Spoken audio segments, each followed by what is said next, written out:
Hello दोस्तों, welcome to निक मैकटेक। जैसा कि आपको पता है, मैंने लास्ट वीडियो में डिस्कस किया था टेक्निकल कम्युनिकेशन की यूनिट 5 का फर्स्ट पार्ट। यानी कि मैंने उसमें जो क्वेश्चंस लिए थे वो कौन कौन से थे। जितने भी क्वेश्चंस थे आपके, देखो कम्युनिकेशन प्रोसेस क्या होती है, ठीक है, कोड क्या होता है, कंटेंट क्या होता है, और ये हमारे देखो प्रोनाउंसिएशन, एटीट्यूड वगैरह। मतलब पार्ट फर्स्ट में मैंने आपको ऑलरेडी सब कुछ बता दिया था। यहाँ तक कि मैंने ये भी आपको बता दिया था कि इफ़ेक्टिव स्पीकिंग लास्ट जो हमारा हमने ये क्वेश्चन डिस्कस किया था, ठीक है। तो आज की वीडियो में इससे आगे हम कंटिन्यू करते हैं। तो बिना टाइम वेस्ट किए मैं डायरेक्ट स्टार्ट करता हूँ आज की वीडियो। अगर आपको वो वाली वीडियो देखनी है, पिछली वीडियो, तो आप ऊपर आई बटन में पूरी कंप्लीट प्लेलिस्ट मैंने डाल दी है टेक्निकल कम्युनिकेशन की, आप वहाँ जाके देख सकते हो। तो देखिए, आज अगर हम बात करें तो देखो, पहला जो क्वेश्चन है हमारा वो क्या है, describe the guideline to enhance the flow of fluency in English. दोस्तों देखो, ये क्वेश्चन इतना ज़्यादा इंपॉर्टेंट नहीं है। क्यों इंपॉर्टेंट नहीं है? क्योंकि दोस्तों ये क्वेश्चन कोई भी लिख सकता है। हर किसी के अपना पॉइंट ऑफ व्यू अलग अलग है कि किस तरीके से अपनी इंग्लिश को फ्लुएंट बनाना है ना, अच्छी तरीके से इंग्लिश किस तरीके से बोलनी है। तो हर लोगों के अलग अलग प्रोसेस होते हैं। कोई कस्टमर केयर पे कॉल करके वहाँ बातचीत करता रहता है, उस वजह से उसकी इंग्लिश बेटर बनती है। और कोई बच्चा अपना लिख के इंग्लिश को बेटर करता है, कोई पढ़ के इंग्लिश को बेटर करता है, कोई बोल कर इंग्लिश को बेटर करता है। तो डिपेंड करता है किस तरीके से आप इंग्लिश को अपनी फ्लुएंट बना रहे हो। बट फिर भी यहाँ पर कुछ पॉइंट लिखे हुए हैं, आप उनको समझिए। पहला पॉइंट क्या है, right personal diary in English. अपनी कोई पर्सनल डायरी है, आप जो भी बातें लिखते हो आप इंग्लिश में लिखना स्टार्ट कर दो, ठीक है। और फ्लुएंसी लानी है, अपनी फ्लुएंसी एनहांस करनी है, बेसिकली बढ़ानी है आपको, उसके लिए गाइडलाइन दे रखी है। और लिसन टू गुड स्पीकर्स, जो भी अच्छी इंग्लिश बोलते हैं उनको सुनो। Read material written in good English, जो इंग्लिश में लिखा हुआ है उसको पढ़ाई करो, उसको पढ़ा करो, है ना। Expand vocabulary by learning at least 5 word per day. कम से कम अपने वोकेबुलरी बढ़ानी है आपको, मीनिंग याद करने हैं। कम से कम एक दिन में 5 मीनिंग तो याद किया करो, है ना। तो वही सब यहाँ पर दे रखा है। और आगे देखिए, प्रैक्टिस करेक्ट प्रोनाउंसिएशन। दोस्तों देखो, प्रोनाउंसिएशन अच्छी तरीके से आपको करेक्ट प्रैक्टिस करनी चाहिए। क्या एसेंट में बात कर रहे हो, किस एसेंट में बात कर रहे हो, क्या टोन है तुम्हारी, है ना। स्पीच को इम्प्रेसिव किस तरीके से बोल सकते हो। देखा होगा आपने, जो इंग्लिश कुछ लोग बोलते हैं ना, उनके चेहरे की स्माइल ही अलग होती है, बोलने का तरीका ही अलग होता है, उनका एसेंट अलग झलकता है। तो वो भी आपको फोकस करना पड़ेगा। लर्न फ्रॉम योर मिस्टेक्स, जो तुम्हारी मिस्टेक्स हैं उससे सीखो। अगर आपको इंग्लिश फ्लुएंट करनी है, एनहांस करनी है अपनी, तो अपनी मिस्टेक से सीखना पड़ेगा, ठीक है। सबसे इम्पोर्टेंट क्या है, आप कंसंट्रेशन बना के आप इंग्लिश को पढ़िए, और डेली कंसिस्टेंसी भी बनाइए, ठीक है ना। कि रेगुलर बेसिस पे आपको 5 मीनिंग पढ़नी है तो पढ़नी है, याद करनी है तो याद करनी है, इंग्लिश बोलनी है, स्पीकर गुड स्पीकर उसको सुनना है। तो ये सब चीज़ आप बढ़ा सकते हो।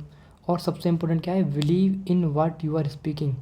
जो तुम बोल रहे हो, है ना, उस पर बिलीव भी करना स्टार्ट करो कि हाँ, ये नहीं डर डर के बोलते रहो कि हाँ मेरे को नहीं आती इंग्लिश, मेरे को नहीं आती। एटलीस्ट यू ट्राई तो करो। इंग्लिश मूवी देखा करो, देखो कौन किसको पता चल रहा है। अब इंग्लिश मूवी देखो अच्छी तरीके से। फ्री बैठे हो तो कस्टमर केयर को फ़ोन मिलाओ, सर मेरा नेटवर्क चला गया है ना, मेरे को इस ऑफ़र के बारे में जानना है, उनसे इंग्लिश में बात करो। वो तो तुम्हारी बात को समझने के लिए बैठे हैं, कितना भी पकाओ उनको। तो इस तरीके से आप अपनी इंग्लिश को बेटर कर सकते हो, एनहांस कर सकते हो, ठीक है। करंट अफेयर्स पढ़ो, फैमिली मेम्बर से बात करो, दोस्तों से बात करो। तो इस क्वेश्चन में बस आपको वही सब लिखना है। तो एक तरीके से इंपॉर्टेंट क्वेश्चन है भी और ना भी है। नेक्स्ट अगर हम बात करें तो how to improve speaking English. अब देखो, स्पीकिंग स्किल्स को किस तरीके से हम अपनी इम्प्रूव करें, बढ़ाएं, ये क्वेश्चन ये कह रहा है। अब स्पीकिंग इंग्लिश बढ़ाने के लिए सबसे पहले हमें कॉन्फिडेंट होना पड़ेगा अपने आप पर। अगर हम कॉन्फिडेंट हैं, अगर हमें खुद पर भरोसा है, तभी तो हम अपनी स्पीकिंग इंग्लिश को बढ़ा सकते हैं, स्पीकिंग स्किल्स को। हम अगर, जैसे मैं हूँ, मेरे को थोड़ा कॉन्फिडेंट है, मैं आपको अपने आप पर भरोसा है, मैं आपको पढ़ा सकता हूँ, इसीलिए मैं आज आपको पढ़ा रहा हूँ। तो मेरे को कॉन्फिडेंट है ना अपने ऊपर। मैं भी डरने लगूँगा, यार क्या पढ़ा रहा हूँ, तो मैं नहीं बना पाऊँगा। तो सबसे पहले क्या है कि get rid of any fear of making mistakes. अपनी सबसे पहले उससे छुटकारा पाओ कि जो भी आप मिस्टेक करते हो, है ना, या मिस्टेक करने वाले हो, उससे छुटकारा पाओ, अपने आप को कॉन्फिडेंट लाओ, अपने अंदर कॉन्फिडेंट पैदा करो कि हाँ मैं कर सकता हूँ ये, I can do any thing. अरे यार, इतने सालों बाद ह्यूमन का आपको जन्म मिला है, हमेशा एक लाइन अपने आप से बोला करो। छोट पहले तो डेली बेसिस पे एक छोटा सा टारगेट बना करो। अगर आप अपनी लाइफ को बेटर करना चाहते हो तो पहले तो एक टारगेट बनाओ दिन में, ठीक है। छोटा सा टारगेट, चाहे तो छोटा सा टारगेट बनाओ और पूरा दिन उस टारगेट को अचीव करने में लगा लो। तो ये जो रास्ता मैं बता रहा हूँ, इससे आपकी पर्सनल लाइफ भी बहुत अच्छी तरीके से मेंटेन हो सकती है दोस्तों, ठीक है। चलो हम इस क्वेश्चन पर आते हैं, स्पीकिंग स्किल्स को किस तरीके से बढ़ाना है। तो सबसे पहले अपने मिस्टेक से छुटकारा पाओ। दूसरा, do not attempt to speak like a native speaker of English from very beginning. देखो, सबसे अच्छी बात क्या है, इसने बोला गया है अगर तुम बिगनर हो, सबसे है ना, अगर स्टार्टिंग में अभी अभी तुमने इंग्लिश बोलना स्टार्ट किया है, तो जैसा स्पीकर्स बोलते हैं वो बहुत सालों का, ये बात समझो ना, अगर वो कोई बंदा सामने वाला स्पीकिंग बोल रहा है ना, तो वो बहुत सालों की उसकी प्रैक्टिस है, वो पर्टिकुलर चीज़ में माहिर है अपना, तभी तो आपके सामने इतनी अच्छी तरीके बोल पा रहा है। तो बिगनिंग में आपको उसकी तरह नहीं बोलना, जैसे ही आपको आती टूटी फूटी आप वो बोलो, कम्युनिकेट करो, बस कोशिश तो करो। अगर उनकी तरह बोलने लगोगे तो तुम फ्रस्ट्रेशन भी पैदा होगी कि मैं नहीं बोल पा रहा हूँ। तो यहाँ फ्रस्ट्रेशन से बचना है, तो जो आता है तुम्हें वो बोलने की कोशिश करो। We familiar with the charts, जो भी चार्ट्स हैं तुम्हारे, फोनेटिक अल्फ़ाबेट है ना, चार्ट के थ्रू पढ़ने की कोशिश करो। This would be great help if we want to learn the sound and pronounce of the word correctly. ये बहुत अच्छी तरीके से हमें हेल्प करते हैं किस चीज़ में, अगर हम कोई भी साउंड पढ़ना चाहते हैं या फिर अब कोई भी प्रोनाउंसिएशन को करेक्टली बोलना चाहते हैं, तो चार्ट का इस्तेमाल करो। चार्ट दे रखे होते छोटे छोटे ना, उन चीज़ से। We conversant the rhythmic pattern of the language. देखो, जो पैटर्न सेट है, किस तरीके से आपको पहले ये सीखना है, फिर ये सीखना है, फिर ये सीखना है, उस तरीके से, यानी कि आपने टारगेट जो सेट किया है उसको एनहांस करते जाओ, धीरे धीरे अपने आप को टेस्ट करते जाओ कि हाँ मैंने इतना पढ़ लिया, इतना मैं कर सकता हूँ, तो उस तरीके से आप सीख सकते हो। और क्या है, देखो, a thought knowledge of the English intonation pattern would be great help to. देखो, एक चीज़ मैं अपने पर्सनल एक्सपीरियंस से बता रहा हूँ, अगर आपको कोई भी काम करना है दोस्तों, तो पहले तो उसको सोचो अच्छी तरीके से। आप सोच रहे हो, फिर सोचने के बाद हाँ मैं ऐसा बोलूँगा, जैसे मैं अगर यूट्यूब पे पर्सनली एक्सपीरियंस बताऊँ, पहले मैं सोचता हूँ कि कंटेंट बनाने से पहले मेरी स्टार्टिंग में लाइन क्या होगी, हेलो दोस्तों, वेलकम टू निक मैक टैग, है ना। उसके बाद लास्ट वीडियो में आपने ये पढ़ा था, तो ये सब पहले मैंने सोचा कि इस तरीके से बोलूँगा तो ज़्यादा अट्रैक्ट कर पाऊँगा पब्लिक से अपनी। और सारे जितने भी आप लोग कमेंट करते हो ना, मैं सबका रिप्लाई भी करता हूँ, मैं कोशिश करता हूँ आपसे कनेक्ट होने की। तो दोस्तों, ये सब खुद से सीखता है। अब ये सब मैंने स्टार्टिंग से तो नहीं सीखा, धीरे धीरे धीरे काम कर करके तब मेरे को सीखने को मिला है। आज मैं आपको पढ़ा पा रहा हूँ तो मैंने खुद अपने आप को कैपेबल बनाया है इंग्लिश पढ़ाने के लिए, कुछ भी सब्जेक्ट जो भी मैकेनिकल के मैं पढ़ाता हूँ उसके लिए। तो आपको खुद मेहनत करनी पड़ेगी दोस्तों। ये तो छोटे मोटे पैटर्न्स हैं, आप सेट कर सकते हो, बोल सकते हो। और अगर हम इसमें और पॉइंट की बात करें, देखो सबसे लास्ट पॉइंट क्या है, प्रैक्टिस करो प्रैक्टिस करो प्रैक्टिस करो। देखो, प्रैक्टिस करनी है लेकिन सही तरीके से, सही वे में प्रैक्टिस करनी है आपको, ये बहुत ज़रूरी है, ठीक है। और अपनी इंग्लिश बोलते समय पिच का भी ध्यान रखो, क्या आपकी पिच है, टोन कैसी है, ज़्यादा तेज़ नहीं बोलना, ज़्यादा स्लो भी नहीं बोलना, है ना। पिच के बारे में ऑलरेडी आपको बता दिया मैंने पिछली वीडियो में। तो दोस्तों, ये कुछ तरीके हैं जो मैंने आपको बताए। नेक्स्ट वीडियो में हम बढ़ते हैं आगे। यहाँ क्या है, explain various dimension of speech. हमें स्पीच के अलग अलग डायमेंशंस बताने हैं, पता है। जैसे तो एसेंट क्या होता है, प्रोनाउंसिएशन, अलग अलग एसेंट, जो फिरंगी होते हैं उनकी अलग ही इंग्लिश होती है, हमारी लोकल इंग्लिश में वो अलग ही एसेंट निकल कर आता है। तो हर किसी का अलग अलग एसेंट होता है। एसेंट मीन टू से, अगर मैं यूपी का बंदा हूँ तो मैं अलग तरीके से लैंग्वेज होती है मेरी, अलीगढ़ की साइड का हूँ उधर अलग लैंग्वेज होगी, बिहार से हूँ तो अलग उधर लैंग्वेज होगी। तो ये एसेंट ही तो हैं, वो भी बेसिकली बात कर रहे हैं। अगर मैं बोल रहा हूँ मैं खाना खा रहा हूँ, वो भी वो बोलते हैं मैं खाना खा रहा हूँ, तो अलग अलग वे में बोलते हैं ना वो, तो वो एसेंट होता है दोस्तों, किस तरीके से वर्ड को प्रोनाउंसिएशन करते हैं, ठीक है। मैं नॉर्मल बोलूँगा कि मुझे खाना खाना है, तो मैंने बोला, कोई होता, और अगर कोई और लैंग्वेज में, अब मुझे खाना खाना है ना, अरे क्या कर रहा है, इस तरीके से लैंग्वेज अलग अलग वे में होते हैं ना, अलग अलग साइड की, तो वो सब चीज़ एसेंट में आती है। अगर पिच की बात करूँ तो पिच में मैं ऑलरेडी आपको बता चुका हूँ कि पिच क्या होती है, तुम्हारी ज़्यादा भी हो सकती है, कम भी हो सकती है ना। हाई, हायर, तेज़ आवाज़ में बोलोगे तो हाई पिच हो गई, कितने आप लाउड बोल रहे हो, कितना स्लो बोल रहे हो, तो ये सब पिच में आता है। यहाँ पर राइज और फॉल भी देखने को मिलता है आपकी आवाज़ में, कभी बढ़ रहा है कभी कम हो रहा है। अगर आपको इफ़ेक्टिव टोन रखनी है ना, तो आपको बैलेंस करके चलना पड़ेगा, ना ज़्यादा तेज़ ना ज़्यादा स्लो। तो it help to avoid the wing monotonous. तो ये तुम्हें जो से तुम्हें घबराहट होती है ना, हिचकिचाहट होती है, तो उन सब से गेट रेट तुम्हें मिलता है पिच के देख कर, ठीक है। और आपको देखो रिदम सेट करनी पड़ेगी, एक पैटर्न सेट करना पड़ेगा किस तरीके से आप बोल रहे हो। तभी तो आपका अगर रिदम ही नहीं है, कि मान लो आपको पहले बता दिया जाए कि ये काम करना है, फिर ये काम करना है, ये वाला काम करना है, फिर ये करना है, फिर ये करना है, एक पैटर्न सेट ही तो किए जाते हैं कि पहले तुम्हें फर्स्ट क्लास पास करनी है, फिर सेकंड क्लास पास करनी है, फिर ऐसे third fourth fifth ninth 10th 11th 12th, इस तरीके से पैटर्न तो सेट किए गए। अब डायरेक्ट आपको 12th क्लास में डाल दिया जाए तो आप नहीं पढ़ पाओगे ना।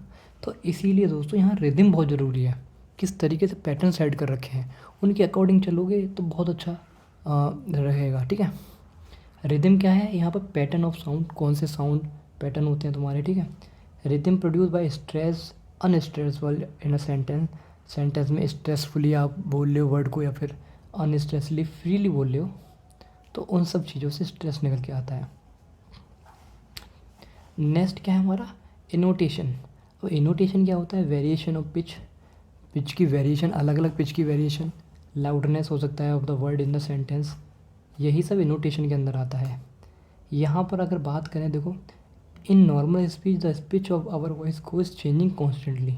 अगर नॉर्मल हम स्पीच बोल रहे हैं तो तुमने देखा होगा, अभी भी मैं इतनी देर से बोल रहा हूँ आपके सामने, तो देख रहे हो कभी मेरी आवाज़ थोड़ी तेज़ हो रही है, कभी स्लो हो रही है ना, तो ये कभी ना कभी निकल रही है ना। तो वही यहाँ पे बोला गया है कि कभी हमारी आवाज़ तेज़ भी होती है, डाउन भी होती है नॉर्मल स्पीकिंग में, समटाइम रिमेन स्टडी, और कभी कभी स्टडी रहती है, मतलब एक जैसी रहती है हर समय। तो वो सब हमारे इनोटेशन के अंदर भी आते हैं। यहाँ क्या होता है, वही इनोटेशन में क्या है, पिच का पैटर्न पिच के पैटर्न के बारे में बताया जा रहा है। यहाँ अगर मैं बात करूँ तो intonation is closely like to stress because important changes in a pitch occur the stress levels.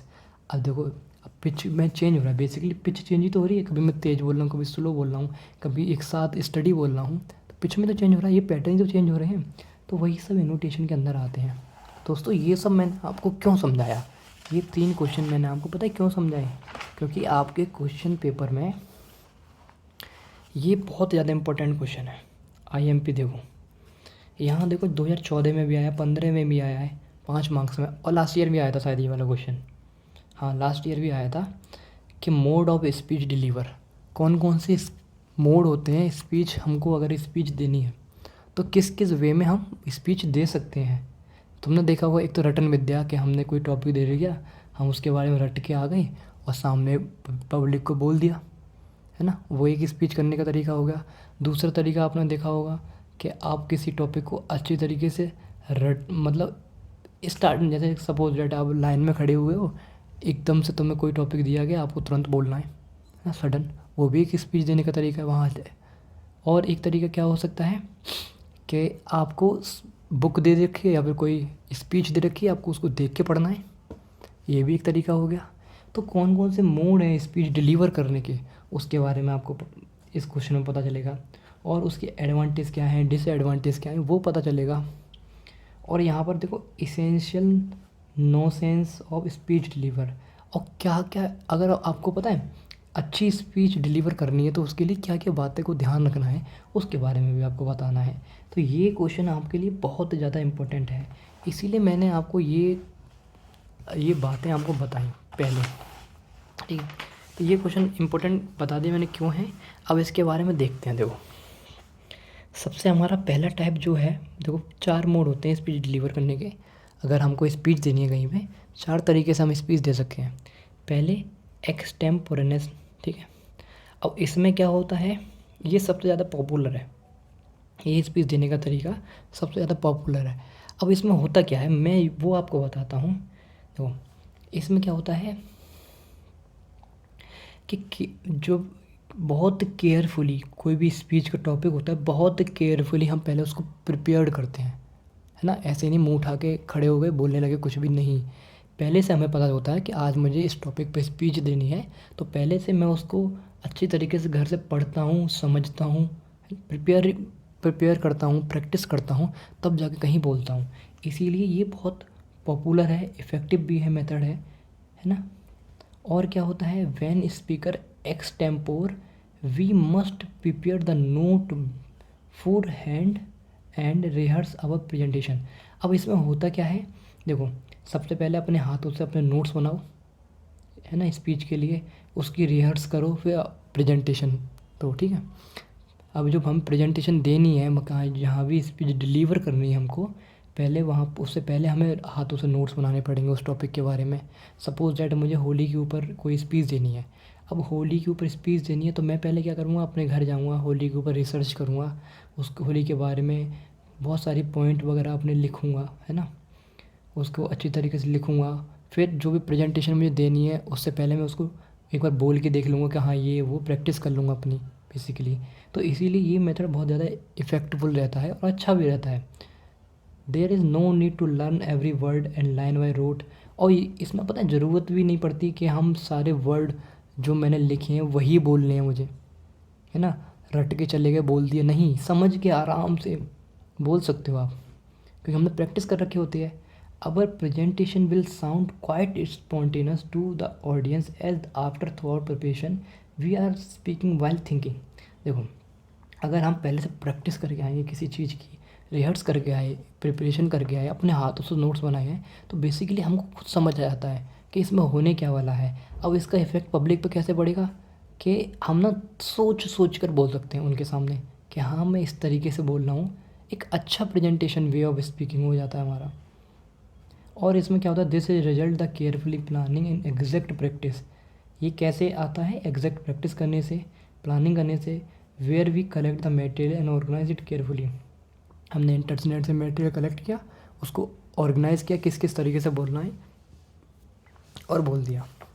अगर मैं इसके एडवांटेज की बात करूं और डिसएडवांटेज की बात करूं तो दोस्तों देखो एडवांटेज बहुत इंपॉर्टेंट है। देखिए किस तरीके से कि extemporaneous mode present the theme in the best possible structure way. देखो इसको हम अपनी तरीके से जिस तरीके से प्रेजेंट करते हैं वही तो है, तो बहुत अच्छा तरीका होता है स्ट्रक्चर करने का। हम बोल सकते हैं थीम होती है बेसिकली, ठीक है ना, कि एक पैटर्न सेट कर लिया, हम उस तरीके से हमें बोलना है, हम अपनी तरीके से अरेंज करते हैं इसको। और क्या इसका एडवांटेज हो गया, इसलिए हम इजीली बोल सकते हैं किसी को। देखो through preparation in our part makes us secure and we carry out the responsibility of the grace aspirants. यहाँ पर देखो सिक्योरिटी भी फील होती है कि हाँ पहले से प्रैक्टिस है, मेरे को घबराने की ज़रूरत नहीं, मैं बोल सकता हूँ। तो यही सब यहाँ पर निकल के आता है। और ये मोड जो हेल्प करता है कि इसमें सिलेक्शन ऑफ क्वाटेशंस, जो भी हम क्वाटेशंस बोल रहे हैं, क्वाटेशन मीन टू से एक तुम्हारा वो होता है ना, ऐसा तुम मुझे खून दो मैं तुम्हें आज़ादी दूंगा, ये क्वाटेशन है। मुझे नीचे कमेंट बताओ किसका क्वाटेशन है, ठीक है, नारा ही तो है बेसिकली, वो बताना मुझे। और it enable one of move freely with ease. अब देखो एक जगह खड़े होकर नहीं स्पीच दे सकते हम, पब्लिक हमसे कनेक्ट करेगी, हम पहले से सोच समझ के आए हैं क्या बोलना है, हम उनकी तरफ देख के बोलेंगे आराम से इधर उधर, तो है ना, टहल भी सकते हैं। तो ये इसीलिए इफ़ेक्टिवनेस होती है।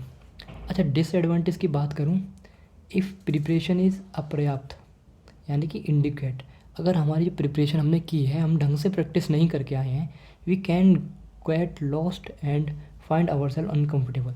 अगर मैं भूल गया, प्रैक्टिस ढंग से नहीं करके आया हूँ तो अनकम्फर्टेबल फील करूँगा, पब्लिक से कनेक्ट नहीं कर पाऊँगा, तो इसीलिए ये इसका डिसएडवांटेज है। If we really too much on note card and start reading out from them instead of just consulting them from reference, then our speech will be lose is spontaneity. देखो अगर मैंने सिर्फ नोट्स बना लिए, है ना, अपने जो कंसल्ट, मैंने किसी से कंसल्ट नहीं किया, उसको रट लिया, तो मैं कभी नोट भूल गया, है ना, तो फिर उससे दिक्कत हो सकती है ना। तो वही चीज़ यहाँ पर दे रखी है, जिसकी वजह से मैं स्पॉन्टेनिटी में भूल जाऊँगा कि क्या मैंने बोलना है। अब स्पॉन्टेनियस प्रोसेस क्या होती है ये आपको मैं बता ही चुका हूँ ऑलरेडी, कि ये चलो मैं किसी दिन फिर किसी दिन बताऊँगा स्पॉन्टेनियस प्रोसेस क्या होती है। मान लो गिलास में पानी है तुम्हारा, ठीक है, इस पानी को एटमॉस्फेरिक प्रेशर में आना है, तो अपने आप गर्म पानी है, तो एक आप देखोगे 1-2 घंटे बाद अपने आप ही नॉर्मल हो जाएगा, ठंडा हो जाता है। तो वो एक प्रोसेस जो हो रही है अपने आप, वो स्पॉन्टेनियस होती है। ऐसे ही स्पीच के अंदर हम लोग देखते हैं कि हम स्पॉन्टेनियस बोलते चले जा रहे हैं, अपने आप वर्ड निकलते जा रहे हैं, प्रैक्टिस करके आए होंगे तो रुकावट नहीं होगी बेसिकली, अगर हम जहाँ देखें तो तो वो चीज़ है यहाँ पे। तो आई होप आपको पहला स्पीच तरीका समझ आ गया होगा। सेकंड की तरफ हम बढ़ते हैं। सेकंड हमारे पे क्या है, मेनू स्क्रिप्ट। अब देखो मेनू स्क्रिप्ट क्या होती है। In manuscript presentation material is written out and where is suppose to read out loud precisely. यहाँ मेन्यू स्क्रिप्ट में क्या है, देखो स्क्रिप्ट समझ आ रहा है कि हमें पेपर में लिख के दे दिया गया है, अब उसको आपको देख देख के पढ़ना है, सिर्फ वही है, ठीक है। तो वही है, we are not suppose to memorise the speech and recollect it. इसमें क्या करते हैं हम, कोई कलेक्शन नहीं करते हैं, है ना, हम कुछ रटने की ज़रूरत नहीं है, हमें वर्ड दे रखे होते हैं, हमें बोलना होता है सिर्फ। It is there is front of us to read, हमें बस बोलना होता है, वही सब चीज़ यहाँ पे लिख रखी है। We could rehearse with a friend और कलीग्स, हम इसकी रिहर्सल अपने फ्रेंड और जो भी हमें कलीग्स वगैरह हैं उनसे कर सकते हैं। For effectiveness use this mode, ज़्यादा इफेक्टिवनेस बढ़ाने के लिए हम इस मोड को यूज़ करते हैं। We should have gone through the materials every time for head will become the absolutely familiar with the text.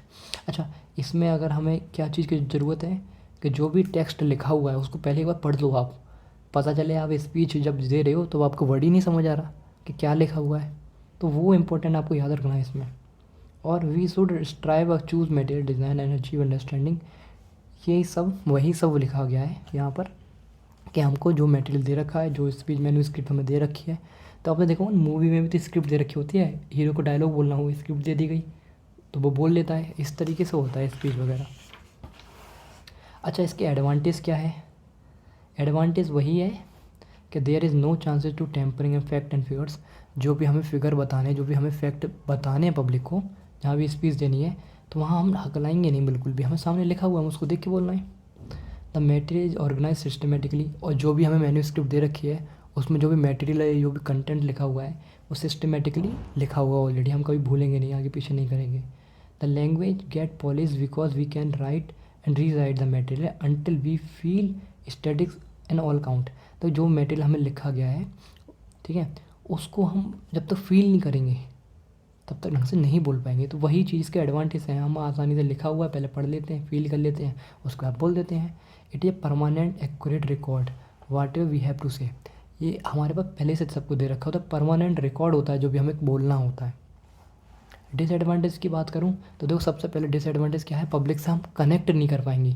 अब बार बार हम कॉपी की तरफ देख रहे हैं दोस्तों, बार बार कॉपी की तरफ देख रहे हैं तो मैं ज़्यादा कनेक्ट नहीं कर पाऊँगा ना पब्लिक से, तो वही चीज़ यहाँ पर है। एडेप्टेशन डिफ़िकल्ट होता है पहली बात। दूसरा, as we will reading from the manuscript, अगर हम मैन्यू स्क्रिप्ट से रीड कर रहे हैं, we get less time for making the proper eye contact, हम आई कॉन्टैक्ट नहीं बना पाएंगे। Since we are reading to the audience, हम ऑडियंस की तरह रीडिंग कर रहे हैं, we can talk to them, हम उनसे बातचीत नहीं कर सकते हैं, ठीक है। There is not much scope either for non verbal communication में कोई स्कोप रह ही नहीं जाता। चलो नेक्स्ट अगर हम बात करें तो नेक्स्ट हमारे पास क्या है कि इम्प्रॉम्प्ट क्या होता है कम्युनिकेशन में। इम्प्रॉम्प्ट स्पीच क्या होती है वो मैं आपको बताता हूँ। देखो, the impromptu mode is used when we have to deliver the informal speech without preparation. देखो इम्प्रॉम्प्ट मोड क्या होता है, जब हमको, जैसे मान लो मैं एक बर्थडे पार्टी में गया, तो बर्थडे पार्टी में मुझे से बोला गया कि कौन, मुझसे बोल दिया गया कि 2 वर्ड बोलो मेरे बेटे के लिए, तो मैं एकदम से खड़े होकर मुझे बोलना पड़ेगा। सडन मेरे को कोई प्रैक्टिस नहीं की, मेरे को नहीं पता है ना, सोच के बोलूँगा, तो वही चीज़ इम्प्रॉम्प्ट स्पीच में आती है जब हमको कुछ नहीं पता होता है। यहाँ पर लिखा भी है, देखो फॉर्मल डिनर पार्टी में गया हूँ, हमें इन्वाइट किया है, तब वो कहते हैं कि थैंक्स बोलो, किस तरीके से बोलना है, तो इस तरीके से हम लोग बोलते हैं। तो ये सब इम्प्रॉम्प्ट में आता है। और क्या लिखा हुआ है, देखो, do not panic babble something in unmethodically way, ठीक है, हमें पैनिक नहीं होना, बोलना है। यहाँ क्या है, देखो, instead calmly state the topic and then preview the point we have to make. पहले देखो एक हमें टॉपिक दे रखा है और उसके बारे में पहले मैं सोचूंगा, थोड़ा सा सोचने के बाद मैं उसको बोलूँगा किस तरीके से बोलना है, तो सब दिमाग को जल्दी जल्दी करना पड़ता है ना, तो वही सब चीज़ यहाँ पर होती है इसमें, ये मेथड में ये होता है इम्प्रॉम्प्ट मेथड में। तो as a very possible during impromptu presentation. अच्छा देखो, इसके एडवांटेज की अगर मैं बात करूँ तो देखो एडवांटेज क्या होंगे, एडवांटेज वही हो गए कि भाई देखो वी साउंड वेरी नेचुरल। हम, अब जाहिर सी बात है कोई टॉपिक हम खुद से बोल रहे हैं तो जो ऑलरेडी हमारे दिमाग में फीडिंग है, इन्फॉर्मेशन बचपन से फीड कर दी गई है, तो हम आसानी से अच्छी तरीके से उसको बोल सकते हैं, इसलिए नेचुरल फील करते हैं हम लोग। We do not get enough time to make any elaborate presentation, हमें ज़्यादा टाइम नहीं मिलता है इसके लिए। We are spontaneous as well we as we feel not what the about to say. क्या लिखा है, वी आर स्पॉन्टेनियस पता नहीं क्या बोल दिया था इससे पहले मैंने। देखो क्या लिखा है, we are spontaneous as we say what we feel, क्या हम फील करते हैं, not what we ought to say, क्या हमें बोलना है वो नहीं, जो हम फील करते हैं वही बोलते हैं। ये सबका सबसे बड़ा एडवांटेज है। We get a chance to express our thought, इसमें हमें चांस मिलता है कि अपने जो हमें थॉट है हमारे वो हम बोल पा रहे हैं, है ना। वाट other thing and say about the particular topic, क्या सोचते हैं लोग उसकी पर्टिकुलर टॉपिक के बारे में, वो तुम्हें बोलना है वो सब चीज़। डिसएडवांटेज क्या है कि हमें लैक ऑफ नॉलेज हमारे पास कम होती है, उसकी वजह से हम हकलाने लगते हैं, है ना। कभी कभी हमारे आइडियाज़ होते हैं, टाइम कम पड़ जाता है, इसीलिए हम ढंग से बोल नहीं पाते हैं अपनी बात ढंग से। There is a frequent use of vocalise pauses, धीरे धीरे रुक रुक के बोलते हैं हम लोग। चांसेस ऑफ रैम्बलिंग वही very high, various point of lose कर लेते हैं हम ना। इलस्ट्रेशन होता है हमारे पास, ठीक है। नो सप्लीमेंट मटेरियल, कोई हमारे पास मटेरियल नहीं होता, जैसे डाटा हो गया, ये सब हमारे पास नहीं दे रखा होता है, तो वही रुक रुक के बोलेंगे, सोच सोच के बोलेंगे, पब्लिक से इतना कनेक्ट नहीं कर पाएंगे, तो ये सब इसके डिसएडवांटेज हो गए। तो दोस्तों अभी तक आपने इतना समझा। लास्ट अगर हम बात करें इसमें, जो लास्ट टाइप होता है स्पीच का वो होता है मेमोराइजेशन। देखो मेमोराइजेशन बहुत ज़रूरी है। मेमोराइजेशन में मैं सिंपल बताता हूँ, पढ़ के नहीं बता रहा पॉइंट। मेमोराइजेशन में हम लोग क्या करते हैं कि हमको कोई भी स्पीच दे दी गई, हमने उसको नोटपैड में अच्छी तरीके से हमने लिख लिया, और लिखने के बाद हमने क्या किया, उसको पढ़ लिया, रट लिया, है ना, मेमोराइज़ कर लिया सब कुछ अपने दिमाग में रखने के बाद मैंने उसको बोल दिया। तो वही चीज़ यहाँ पर होता है, this method of presentation very difficult most people, her people के लिए बहुत ज़्यादा डिफिकल्ट होता है ये मेथड। क्यों डिफिकल्ट होता है, क्योंकि probably only a handful we can actually memorise in entire speech. देखो पूरी स्पीच याद करना दिमाग में पॉसिबल तो नहीं होता ना, इसीलिए डिफ़िकल्ट होता है, बहुत कम लोग ही कर पाते हैं। और यहाँ अगर बात करें, this type of delivered stand somewhere between the atmosphereness and manuscript presentation. ये जो मेमोराइजेशन आता है, ये एक्सटेम्पोरनेस जो मैंने आपको बताया था स्टार्टिंग में, और मैन्यूस्क्रिप्ट जो बताया था, इन दोनों के बीच में कहीं ना कहीं स्टे करता है, ठीक है।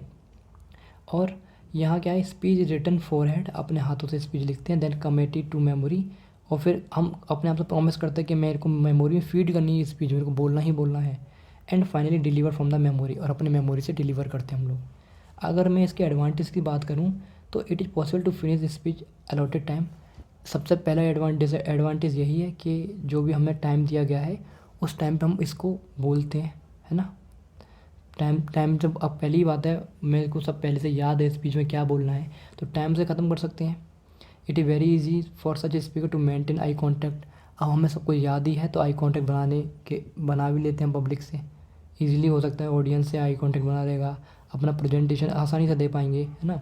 एक्स्ट्रा वैल्यू भी दे पाएंगे स्पीच के अंदर, कि हमें सब कुछ याद होगा, और आसानी से इधर उधर घूम भी सकते हैं। डिसएडवांटेज क्या है, अगर मैं एक भी वर्ड भूला तो सारी स्पीच गड़बड़ा जाएगी। जैसे आपने एग्जांपल देखा होगा, मूवी देखी थी वो, क्या नाम था, थ्री इडियट में आपने देखा होगा, जो रट्टू तोता था, वहाँ चमत्कार की जगह बलात्कार कर दिया था उसने स्पीच के अंदर। तो वो एक बेस्ट एग्जांपल है मेमोराइजेशन का, ठीक है ना। तो ये सब आपको याद रखना है। No flexibility adaption is possible during the speech, कोई फ्लेक्सिबल नहीं होता है स्पीच के अंदर, ठीक है, कि अपने तरफ से बोलना है।